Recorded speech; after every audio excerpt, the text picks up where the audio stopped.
মনে রাখবেন, স্রোতের বিপরীতে চলা মানুষগুলোই কিন্তু অমর হয়, তারাই পৃথিবীতে টিকে আছে। পৃথিবীতে যত নবী এসেছেন, যত রাসূল এসেছেন, তারা সবাই স্রোতের বিপরীতে ছিলেন। তাদের কথা সমাজের অনেক নবী আছে, তাদের কথা সমাজের 1% মানুষও শুনে নাই, অনেকের কথা সমাজের 5% মানুষও শুনে নাই। যারা শুনে নাই, যারা মূলধারা ছিল, যারা স্রোতে ছিল, তারা হারিয়ে গেছে খড়কুটোর মতো। নবী রাসূলরা এখনো টিকে আছে। ফেরাউনের নামে কেউ নাম রাখে না, কিন্তু মুসার নামে মুসলমানরাও নাম রাখে, খ্রিস্টানরাও নাম রাখে, ইহুদিরাও নাম রাখে।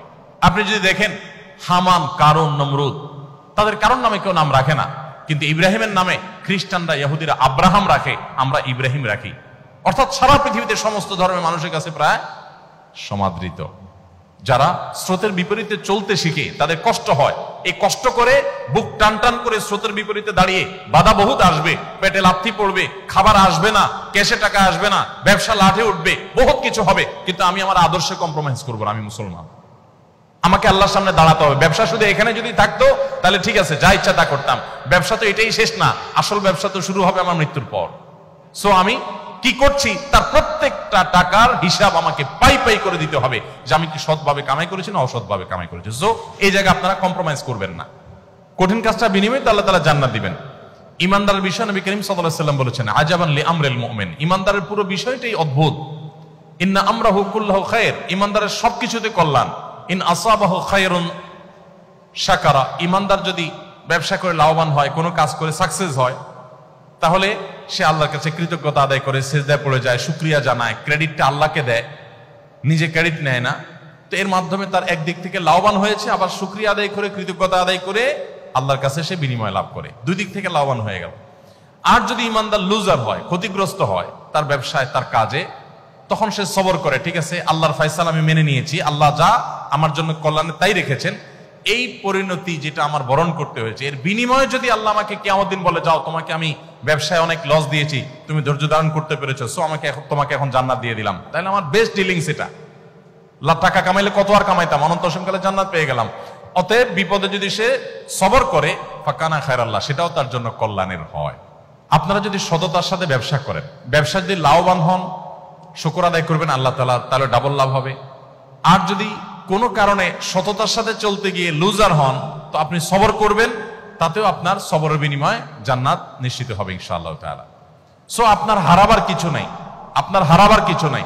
মনে রাখবেন, আপনার সন্তানকে হালাল খাওয়ানোর চেষ্টা করবেন।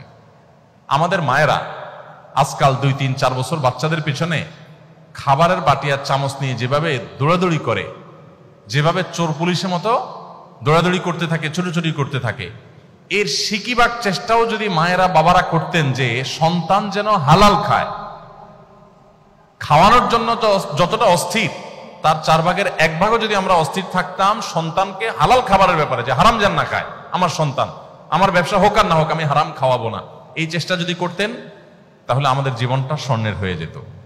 সোনালী সমাজ, সোনালী পরিবার আমরা পেয়ে যেতাম। আমাদের সন্তানরা আমাদের চক্ষু শীতল করত, এই সন্তানদের দেখে দিলটা জুড়িয়ে যেত। এখন দিল জুড়ায় না। বেশিরভাগ পরিবারে, বেশিরভাগ মা বাবার অশান্তির কারণ হলো তাদের সন্তানরা, কারণ হলো আপনি হারাম খাওয়াচ্ছেন। দেখুন, হারাম এমন একটা জিনিস, এটা আপনি ঢুকাবেন নিজের শরীরে, নিজের পরিবারের সদস্যদের শরীরে, এটা কাজ করবেই করবে। গুলি মিস হতে পারে, এটা মিস হবে না।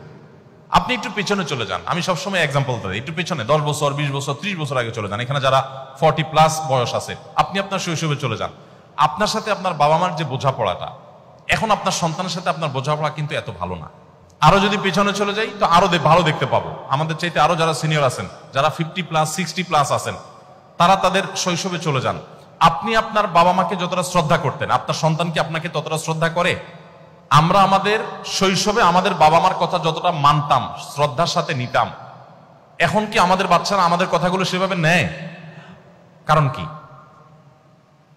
আমার বাবা মা আমাকে তো জামা একটা বেশি 2টা কিনে দিতে পারে নাই। আপনার বাবা মা তো আপনাকে ছোটবেলায় যা চাইছেন তা কিনে দিতে পারে নাই। একটা বেশি 2 তরকারি দিয়ে আপনাকে ভাত দিতে পারে নাই আপনার মা। অথচ আপনি তো আপনার ছেলেকে এখন 2টা কেন জামা, 4টা 5টা একসাথে কিনে দিচ্ছেন। আপনি তো আপনার বাচ্চাকে কোনো দিকে তাকাইলেই সেটা কেনার জন্য পাগল হয়ে যাচ্ছেন। আব্বু কি খাবা, কি তোমার লাগবে, এটা জিজ্ঞেস করতে করতে মুখ দিয়ে ফেনা তুলে ফেলছেন। আপনার ওয়াইফ তো 1 তরকারি না 5 তরকারি দিয়ে খাবার দিয়েও বাচ্চাকে খাওয়াতে পারছে না।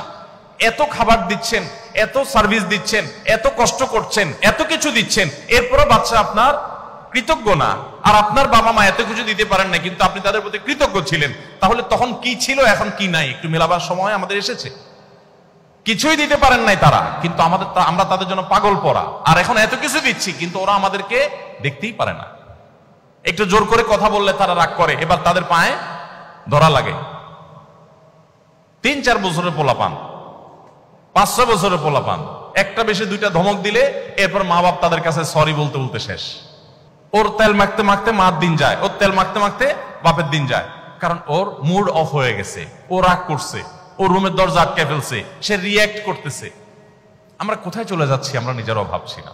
এই বিষয়ের যদি আপনি 10টি কারণ খুঁজে বের করেন, তার মধ্যে একটি কারণ এটা যে আপনার বাবা মা আপনাকে হালাল খাওয়াইছে, আপনি আপনার সন্তানকে ওই রকম সন্দেহাতীত হালাল খাওয়াতে পারছেন না। আপনিও হালাল খাওয়াচ্ছেন, বাট আপনার হালালটা আপনার বাবা মা যেরকম খাওয়াইছেন ওইরকম পিওর হালাল আপনি দিতে পারছেন না।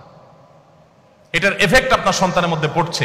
এবং জেনারেশন যত সামনে অগ্রসর হবে, যত বেশি আপনি হালাল উপার্জনের ক্ষেত্রে ছাড় দিবেন। আপনার কাছে টাকাটাই মুখ্য। আপনি লাখপতি হতে চান, কোটিপতি হতে চান, আপনার হালাল হারাম দেখার দরকার নেই।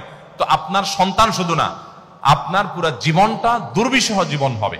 আপনার সন্তানকে হালাল উপার্জন দেন, হালাল খাবার দেন, আপনার ফ্যামিলিকে দেন, আপনি একটা জান্নাতি ফ্যামিলি পাবেন। আপনি এনজয় করবেন লাইফটাকে। আর না হলে বাহিরে অনেক চকচকা দেখবেন, ভেতরে এতটাই সদরঘাট হবে, ভেতরে কুরে কুরে শেষ হবে, কাউকে বলতে পারবেন না। ভাবসাব জাহির করবেন, ছেলে হান করে, মেয়ে তান করে, কিন্তু ভেতরে ভেতরে আপনি শেষ হবেন যে ওরা যে কত বড় অমানুষ, কত বড় অসভ্য, কত বড় কুলাঙ্গার আমার সন্তানরা, এটা আমি ভিতরে ভিতরে টের পাবো, মানুষকে বলতে পারবো না। যদি এটা থেকে বাঁচতে চান, তাদেরকে হালাল খাওয়ান, হালাল উপার্জনের ক্ষেত্রে কোনো কম্প্রোমাইজ করবেন না। আত-তাজিরুস সাদুক মা'আন নাবিয়্যিন ওয়াস সিদ্দীকিন, যে সমস্ত ব্যবসায়ীরা ব্যবসার ক্ষেত্রে সততা অবলম্বন করেন, কিয়ামতের দিন তারা নবীদের সাথে, আল্লাহর সিদ্দিক বান্দাদের সাথে, প্রিয় আল্লাহর ওলিদের সাথে তারা কিয়ামতের দিন উঠবে বিশেষ সম্মানিত এবং বিশেষ মর্যাদাবান মানুষ হিসেবে। অতএব সততার সাথে ব্যবসা করার জন্য আমি আপনাদেরকে অনুরোধ করব, আহ্বান করব। এবং সর্বশেষ মেসেজ ছিল আমার, পুরো ফ্যামিলি সহকারে আসুন, আমাদের একেবারে চার্ট করে, রীতিমতো শিডিউল করে, আমরা সারাদিনের কার্য তালিকা ঠিক করে পরিবারের সদস্যরা সবাইকে নিয়ে আসুন আমরা কোরআন চর্চা করি, হাদিস চর্চা করি এবং ইসলামের দিকে অগ্রসর হওয়ার চেষ্টা করি, প্রতিদিন আমল করার চেষ্টা করি, ভালো মানুষ হওয়ার স্ট্রাগল করি। এবং সেটা পুরো পরিবারের সমস্ত সদস্যদেরকে নিয়ে, এবং পরিবারের সদস্যদেরকে একটু সময় দেন, নিয়ে একটু বসেন, সমস্ত মোবাইল টোবাইল অফ করে, মোবাইল সব দূরে রেখে 10 মিনিটের জন্য বসেন, যে 10 মিনিটের জন্য মোবাইল থেকে দূরে থাকো সবাই। আসো আমরা একটু পর্যালোচনা করি, আমরা আল্লাহ থেকে কে কতটা অগ্রসর হতে পেরেছি, কে কতটা দূরে সরে গিয়েছি, আমরা একটু পর্যালোচনা করি। ইনশাআল্লাহ আমি আশা করি এরকম একটা লাইফ যদি আপনি করতে পারেন, এরকম একটা ফ্যামিলি যদি আপনি করতে পারেন, আপনার ফ্যামিলিটা আপনি উপভোগ করবেন, আপনি এনজয় করবেন। সবাই সততার সাথে এবং সুন্দরভাবে জীবনযাপন যেন করতে পারি। আজকে এখানে হয়তো বাণিজ্যিক উদ্দেশ্যে আপনারা একত্রিত হয়েছেন, জান্নাতে যেন আল্লাহ তাআলা আপনাদেরকে একত্র হওয়ার তৌফিক দান করেন। আমাদের সবাইকে যেন আল্লাহ তাআলা জান্নাতে এভাবে একত্র হওয়ার তৌফিক দান করেন, আমরা সেই দোয়া করি। ব্যবসা আমাদের শুধু দুনিয়ার যেন না হয়, দুনিয়ার ব্যবসাও হোক, সেই সাথে আখিরাতের ব্যবসাও হোক। আমরা দুনিয়াতেও এগিয়ে যাই, আখিরাতেও এগিয়ে যাই। ইমানদারের দৃষ্টিতে শুধু মৃত্যুর আগ পর্যন্ত না, বরং অনন্ত অসীমকালের জীবন পর্যন্ত। সো আমাকে এই জগতে এবং ওই জগতে, উভয় জগতে সফল কাম হওয়ার চেষ্টা করতে হবে। আল্লাহ আমাদের সবাইকে তৌফিক দান করুন। জাযাকুমুল্লাহ খাইর। আস-সুন্নাহ ফাউন্ডেশন, উম্মার স্বার্থে সুন্নাহর সাথে।